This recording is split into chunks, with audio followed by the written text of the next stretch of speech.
Big boss final episodes చిట్ట చివరి వారంలో మిగతా ఓడిపోయిన పాత కంటెస్టెంట్స్ అందరూ కూడా వచ్చారు. ముమైత్ ఖాన్ గారు, కల్పన గారు లేరు.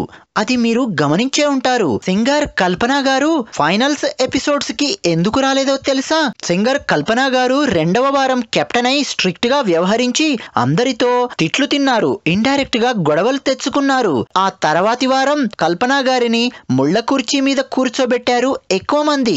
ఈ కారణాల చేత కల్పన గారు ఆ షోకి రాలేదు అనుకుంటే మీరు తప్పులో కాలేసినట్టే ఫ్రెండ్స్. కల్పన గారు నిజంగా బిజీగా ఉన్నారు. ఒకానొక పాటల షోలో వారు బిజీగా ఉండి డేట్స్ కుదరకపోవడంతో రాలేదు తప్ప ఉన్న పార్టిసిపెంట్స్ మీద తనకు ఏమాత్రం కోపం లేదని, అదంతా గేమ్ లో భాగమని, వాటిని తాను అక్కడే మర్చిపోయానని, ఎవ్వరి మీద కోపం కానీ ద్వేషం కానీ కక్ష గాని తనకు లేవని కల్పన గారు తన సన్నిహితుల వద్ద చెప్పారని సమాచారం.